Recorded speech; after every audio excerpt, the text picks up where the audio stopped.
Good evening. Welcome to the latest episode of Media Reporter. My name is Nadine Strossen, and I am delighted to be here to have a conversation with two-time Pulitzer Prize-winning journalist Anthony Lewis. Tony, it's been said that you are the person who single-handedly invented the field of Supreme Court reporting, and it's going to be wonderful to hear your lecture at New York Law School tonight, the annual Media Center lecture. The title is Individual Rights in a Time of War. Before we turn to that topic, I'd like to say that the last time I saw you, I had the honor of presenting you with the ACLU's top award, the Roger Baldwin Medal of Liberty, for your lifetime contributions to civil liberties. And thank you for continuing those contributions with your writings about civil liberties in a time of terrorism. Now, one of the other times that I saw you quite recently, during the Clinton administration, you made a very dramatic statement, and my first question to you is whether you would like to revise that statement in light of subsequent events. Maybe I'm already refreshing your recollection. In light of a number of legislative measures that President Clinton supported, including the 1996 anti-terrorism law and immigration so-called reform law, you said that those 5 preceding years with a Democratic president and a Democratic majority in Congress during part of the time had been the worst period for civil liberties in your lifetime, or at least your adult lifetime. Is that still true, or has history changed that verdict? Some worse things have happened since then. I think it was true at the time. I think the Immigration Act you're talking about has been one of the cruelest pieces of legislation I know of, separating families, throwing people out of this country for trivial offenses like pulling somebody's hair, literally the case.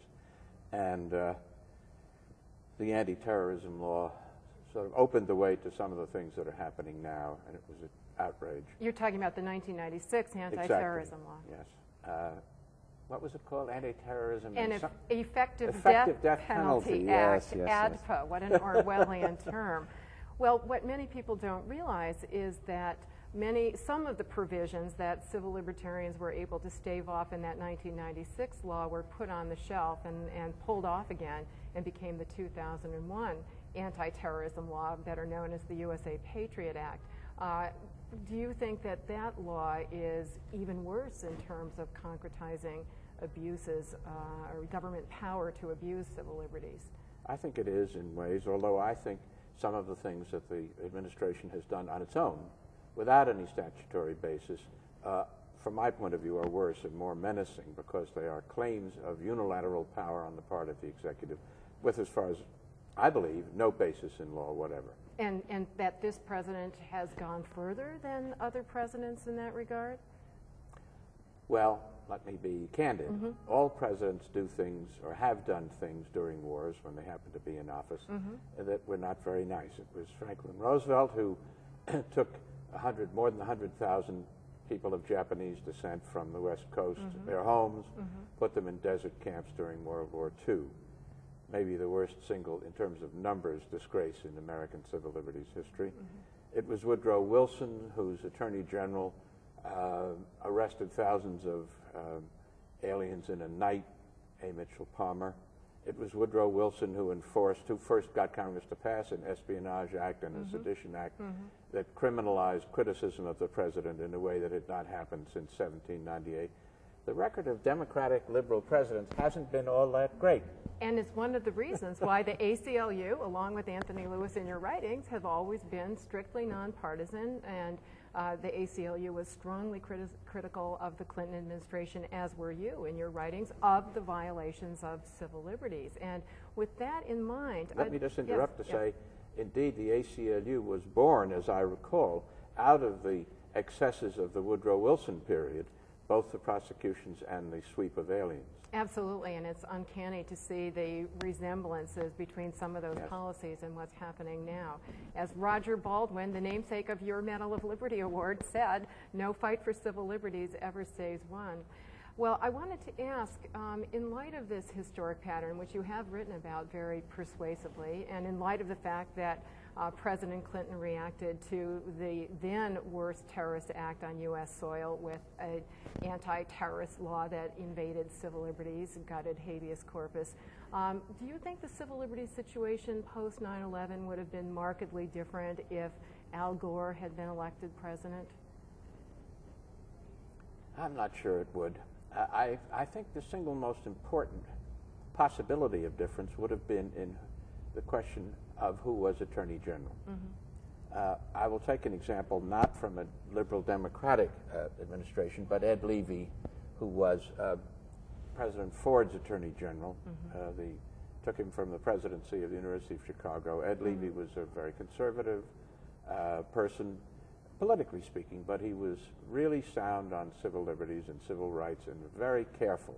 He didn't do things rashly. He didn't convict people in speeches before they'd had a trial.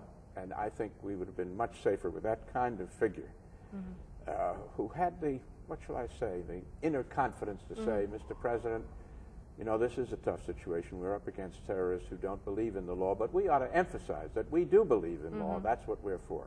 I think someone like that would have made a great difference. Now, those are wonderful principles, and I have the delightful opportunity to be on the other side of the microphone. As you may know, I've been doing a lot of talks on these issues, so I'm now going to ask you the kinds of questions that I get from audiences all over the country, and I'm to some extent being devil's advocate, I'm sure. Why should the average law-abiding American citizen care about something like the Patriot Act or unilateral government powers if they are not terrorists themselves and they are not likely to be suspected of terrorists? Let's be even more bald about this, because I think I have heard this question from audiences.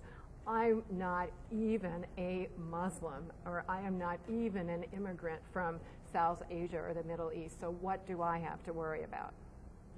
Well, the answer is that powers that presidents and attorneys general acquire in terms of unpopular figures like, well, to use your example, Muslims. I don't know if they're unpopular, but evidently your audiences are suspicious of them as a group. Well, I think the United States government has shown itself to be suspicious. Government is. Can be then used against people who are not in the same category. I mean, the classic state was the minister in Germany. Which minister was he? Martin Niemöller? Yes, exactly. Martin Niemöller, who said, well, first they came for the communists and I didn't do anything because I wasn't a communist. Then they came for the Jews and I didn't do anything because I wasn't a Jew. And then they came for me. Is there anything aside from that fear that in the future government powers might be applied to ordinary American citizens? Is there any particular power that the government has under the Patriot Act that already, or some other post 9/11 measure that already is adversely affecting the freedom of ordinary people? Well, actually, the Patriot Act has disturbed a very large number of what you call ordinary people. Dozens of communities around the country have passed,